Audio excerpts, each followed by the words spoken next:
bienvenue pour cette nouvelle vidéo. Alors aujourd'hui on va s'attaquer au programme spatial français.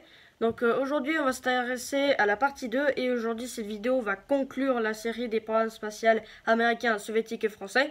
Parce que oui, américain j'ai terminé, soviétique je trouve que franchement il n'y a pas vraiment de suite à faire.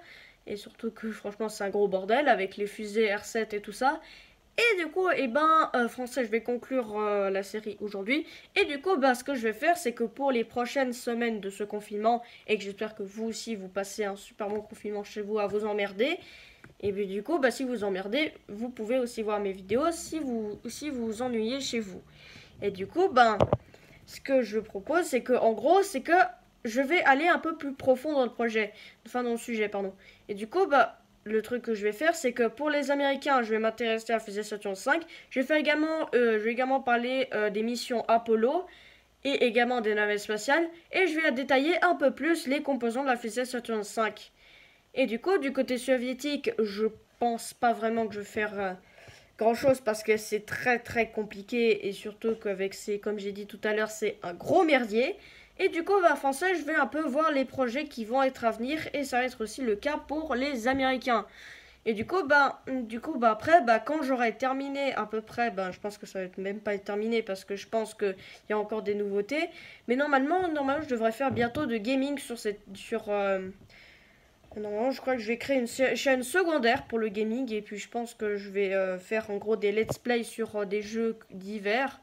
Donc ça peut naître tout de tout et n'importe quoi. Hein. Ça va pas être classé par parce que vous avez le concept des jeux.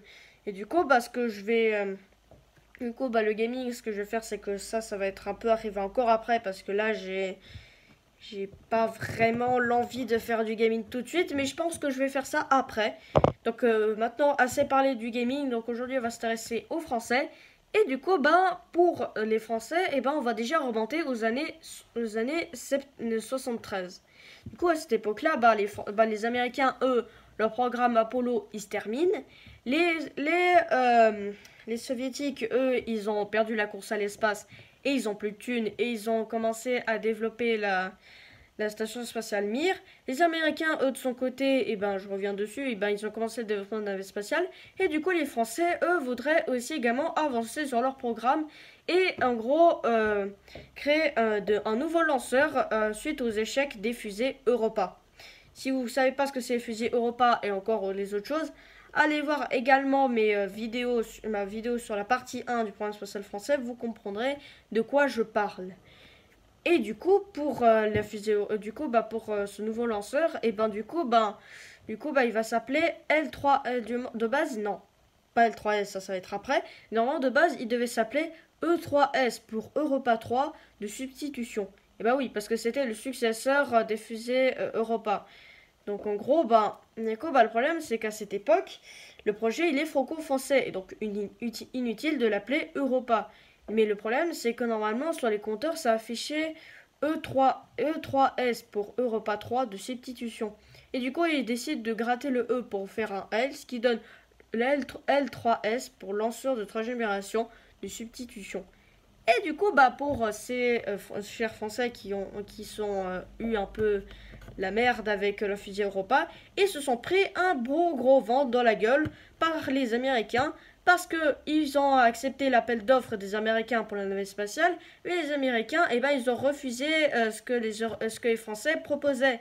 Et du coup, normalement, ça c'était pour la navette spatiale. Et du coup, les Français, ce qu'ils voulaient, dans ces conditions, les Français voulaient également avoir un accès autonome et libre à l'espace, pouvant ainsi envoyer les astronautes directement par des fusées françaises, et non pas par les soviétiques avec leurs fusées Soyouz.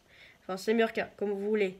Et du coup, ce qui se passe, c'est qu'en gros, ils décident d'avoir deux projets. Soit avoir un avion réutilisable comme les Américains avec leurs navettes, ou alors avoir une capsule comme dans le style Soyouz ou Apollo. Et il y a eu deux partenaires qui ont des gens ont plus voté sur l'avion spatial et le CNES qui a inventé l'idée de vouloir envoyer ces fameux astronautes dans l'espace. Et bah en gros, bah, le CNES décidé avec ses deux partenaires, à savoir Dassault et Aérospatiale, entamer un budget. En gros, c'est la responsabilité du programme. Pendant près de 2 ans, chacun mène des études de son côté, chacun mène son design en mettant 3 fois plus d'argent que le CNES leur filer. À ce moment-là, on a donc deux projets qui sont en cours. Dassault propose un avion à aile delta sans montage vertical avec une soute non pressurisée. Aérospatiale, de son côté, propose un avion dans le style de la navette américaine à aile en double delta avec un empennage vertical. Il va donc falloir choisir un des deux. Le CNES favorise le projet Dassault, mais un des ministres, Roland Fabius, refuse ce choix et propose Aérospatiale. Après des négociations serrées, il est décidé de couper la poire en deux. Dassault s'occupera de tout ce qui se passe de l'aérodynamique et Aérospatiale de tout ce qui se passe dans l'espace. En gros, on refile à chacun des responsabilités de son côté. Et du coup, à cette époque-là, c'est quand même un peu le merdier parce que le projet coûte cher. Et du coup, le truc, c'est qu'il décide également d'autres projets. Parce que oui, il décide également d'accéder à la station Solaris française. Et également, il y a eu également d'autres projets qui ont été européens. À part Solaris, il y a également un autre type de station spatiale, baptisée Columbus, et qui est nettement mieux foutu que Solaris. Sauf s'il veut s'y rejoindre, il faudra qu'il compte sur l'aide des Américains et des Soviétiques. Autant dire que ce petit monde est fait pour s'entendre. Mais la même année, Ronald Reagan lance le programme de station spatiale internationale, baptisé Freedom, qui deviendra plus tard l'ISS, et propose un appel d'offres. Columbus devient alors un élément de la station Freedom, et ils disent que ce serait mieux que ça accède par les Américains grâce à leur navette.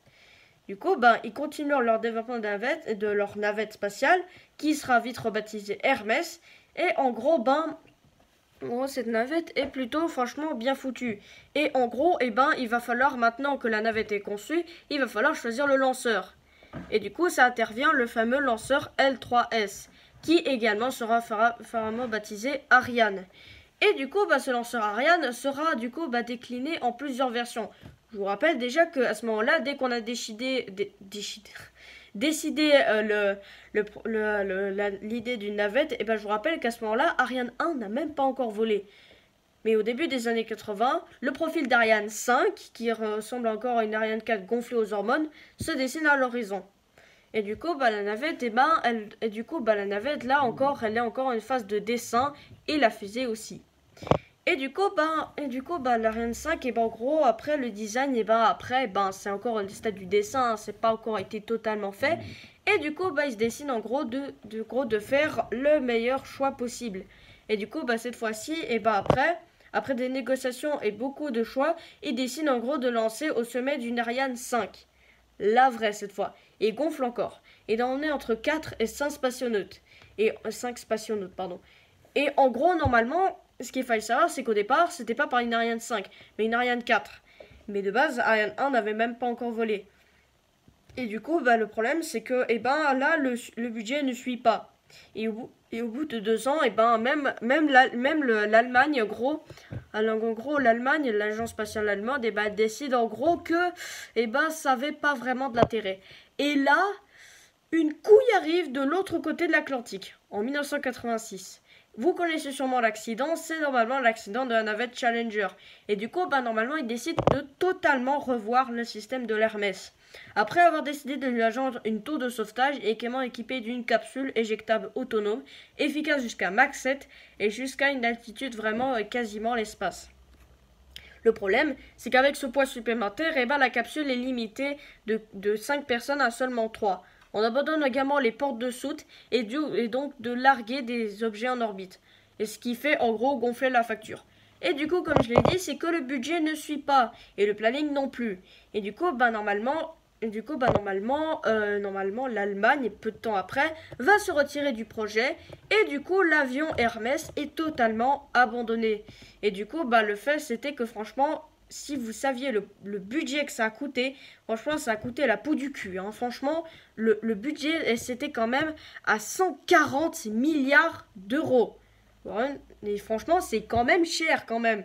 C'est pas quand t'achètes, par exemple, c'est pas comme si t'achetais une Lamborghini, même si elle coûtait moins cher.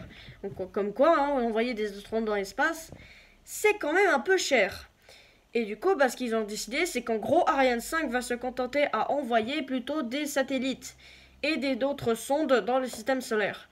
Et du coup, normalement, avec ce projet Hermès abandonné, et du coup, normalement, l'Europe normalement va continuer normalement l'arrivée de l'Ariane 5 jusqu'à aujourd'hui, qui normalement va arriver l'arrivée de l'Ariane 6, qui en gros va remplacer l'Ariane 5.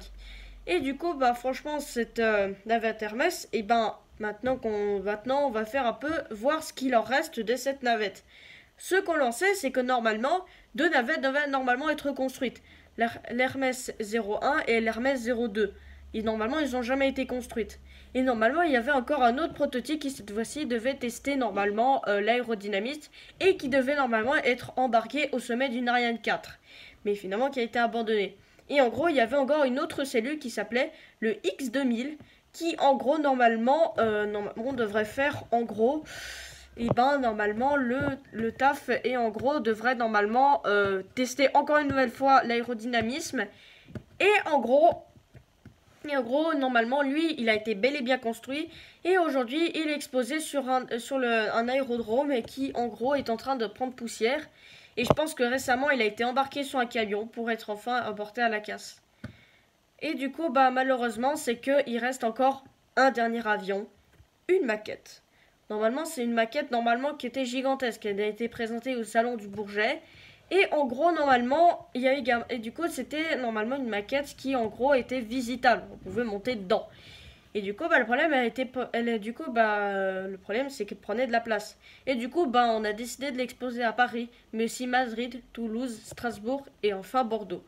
Après l'abandon du projet en 80, et du coup, la maquette est exportée à la cour normalement de l'école d'ingénierie aérospatiale, où elle est laissée à pourrir.